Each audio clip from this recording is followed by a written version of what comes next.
have mercy on us all. The Last Voyage of the Demeter is a 2023 supernatural horror movie. Directed by Andre Overdahl, it's an adaptation of The Captain's Log, a chapter of the 1897 novel Dracula by Bram Stoker. It stars Corey Hawkins, Aisling Francosi, Liam Cunningham, and David Dismouchin. The plot follows a doomed crew of a merchant ship, the Demeter, who attempt to survive the treacherous ocean voyage while being stalked by a vampire known as Dracula. Something ripped apart the animals. All the livestock? This looks like a bite. Search the ship. Everywhere. So I've been excited about this movie for a long time now. I remember hearing about this a couple years ago, but it was in pre-production hell, and there was just all these issues on who was going to do this and that. I don't even know. I just know that it was being worked on for a long time. But when I heard that Andre Overdahl was going to direct this, I couldn't have been more excited because his other movies are fantastic. First, it was Troll Hunter, which I fell in love with, and is an amazing found footage style horror movie that still to this day not enough people have seen. Then he did The Autopsy of Jane Doe, which is just full of mood and atmosphere, and really just a phenomenal horror movie. And then lastly, he did Scary Stories to Tell in the Dark, which I did enjoy, but definitely it's not on the same level as his other films. But still, just the way his movies look and the style and pacing, no matter which one, they're all just done with this really cool, creepy, atmospheric vibe. And so going into this, I didn't know what there could be as far as a story because it's pretty simple. I mean, it's one of those things almost like the movie Titanic, where you know the ending before it even happens. So you're really just going to see it unfold and see how it all happened because there's no surprises as far as what is the deal here. This is a crew that has Dracula feasting on them. And so I knew that this was going to be a visual buffet and really just a master class on how to direct a film. But as far as everything else, I've really just been curious to see if there was enough of a movie there to make it compelling outside of the visuals. And I gotta say, hell yes there is. Now, I'm not saying this movie is perfect or any of that, but damn, this ended up being a really good horror movie, so much better than I even expected, because it does have all those visuals. It is absolutely so creepy. The attention to detail, like this looks like a much more expensive movie than I know it was. I mean, everything just looks so well put together. There's so much detail from the set design to the wardrobe. I mean, it is a really well put together period piece. Like, it just feels like you're in that era. But then the acting is incredible. Everyone in this is just so good and so believable. Even the boy, I mean, every single one of them just stands out and just makes you go, wow. But the one that really shined the most for me was David Dismouchin. And I mean, honestly, everyone was incredible, but his performance, I mean, you could almost not even recognize that it was him. It took me a few minutes to realize, holy shit, that's David Dismouchin, because he just transforms into this character. From his accent, the way he walks, the way he talks, just everything about his mannerisms, he feels like someone totally different.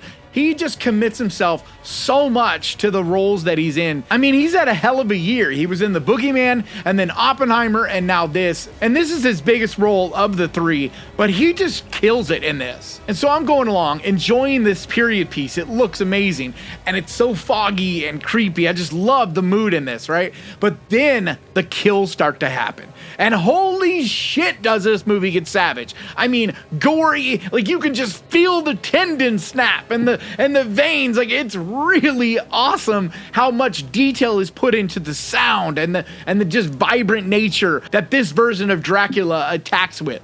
And I mean, on top of that, there's a few decisions here. I mean, this movie really goes for it way more than I expected it to.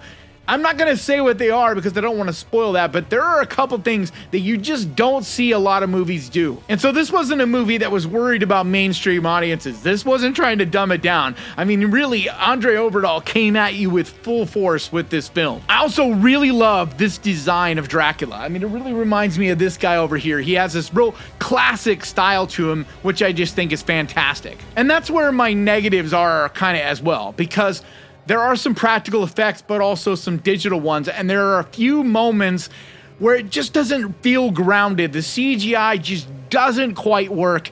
And it really sucks because this movie was that close, in my opinion, of just being an absolute instant classic. And it still may end up being. I got to rewatch this and just really kind of feel it again. But there was just a few scenes where I was just like, oh, if the CGI could have just landed. And I mean, they do use practical. There's a lot of scenes where they do use practical and kind of whenever they really can. Because there's some scenes in here that you kind of have no choice. If you're going to do that scene, you got to do it digitally. There's really almost no real practical way that you could do it in practical effects. I mean, stuff that's very superhuman, if that makes sense. But for the most part, I thought the effects were blended rather well. And it's really impressive too because of how much ocean is in this, because there are some moments in this that I was just going, how are they pulling this off? Like, I mean, it looks so real, but they weren't actually, you know, a ship at sea getting washed around by waves and stuff. I mean, stuff that had nothing even to do with Dracula. It just looked that real. I mean, seeing the water just flowing onto the ship and all these people, I just would love to see some behind the scenes and see how that was pulled off because it was really well done. The only other real negative is because this is based on just this one chapter in Dracula, it doesn't have a lot of depth to it. So the characters are kind of surface characters. They do a really good job of showing their emotions and trying to show who they are, but there's no real time or point in giving them a real big backstory. So you're just kind of left with these surface characters that do a really good job and are interesting, but just don't have a lot of depth. So you're not feeling yourself extremely attached to them. So when people are getting slaughtered, you're not quite as connected to that as you kind of wish you would be. I also want to warn any animal lovers. I'm not going to say what happens, but if you're one of those people that just will not watch movies where animals die at all, just to warn you, there are some animal deaths. Not going to say who or what or how or any of the specifics, but yeah, you probably should avoid this if you just absolutely don't want to watch anything that's got animal deaths in it. I have heard rumors that if this movie does well, they would like to continue to make other movies in this Dracula world. And I really hope they do, because not to spoil anything about how this movie plays out, but it just kind of gives you a little glimpse, just a little picture into this version of Dracula. And I think this is a world I want to live in. I mean, this looks so cool, and the atmosphere, I could just literally live in this creepy, Halloweenish, foggy world forever. It's just so badass. And one last thing I gotta say, I went to an early screener at a Regal Cinema here in the Sacramento area, and it was the first time I've ever been to an early screener with them. And I gotta say, big thumbs down. They left the whole crowd of people, and these are people that have already, you know, a ticket to get in. Like, this is for a screener. You're definitely going to see this movie. And I mean, they left these people who are supposed to be like reviewing this movie and whatnot. They left us outside for over an hour in the Sacramento heat, which is well over 100 degrees right now.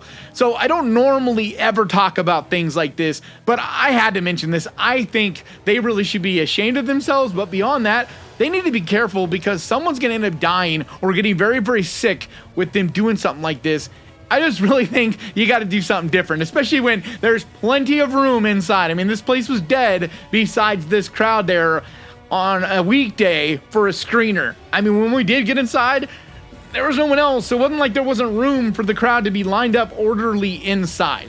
I just thought it was appalling, and honestly, it made me feel like from now on, if there's a screener at a Regal, I'm just not going there. The whole theater just felt run down. I mean, the seat I was sitting in, a spring was poking me in the ass the whole time. I mean, this place was not in good shape. However, I do have to say, the employees were all awesome. Every single employee I encountered, which, I mean, I'm not blaming them because every one of them was really nice to me and helpful in every way that they could. I think they were honestly just following policy and making everybody line up outside. So I used to be a manager of a theater, so I know kind of the inner workings a little bit, and that is a decision usually from the top. So whoever manages that location in Natomas, you guys got to do something about that. It's just not okay. You should honestly be embarrassed to do something like that to people, especially people that are there to review a movie and in some cases, like me, have a YouTube channel. I mean, come on, seriously.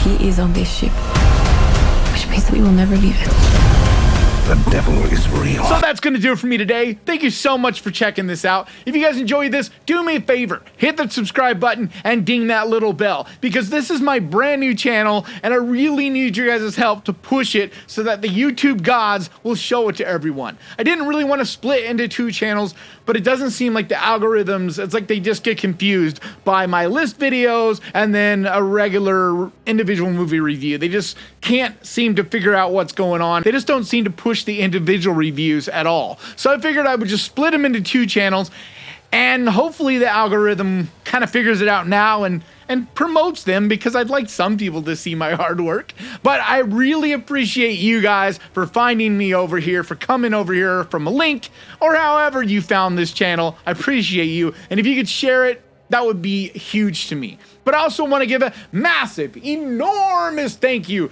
to the Ghost Pirate crew, to you guys over on Patreon, and to the channel members of Ghost Pirate Entertainment. You guys mean everything to me. And if you would like to find out how you can support the channel over on Patreon, there's a link down in the description. And like always, thank you so much for watching. Please crush that like button, and remember guys, horror can be fun. I'll see you guys next time.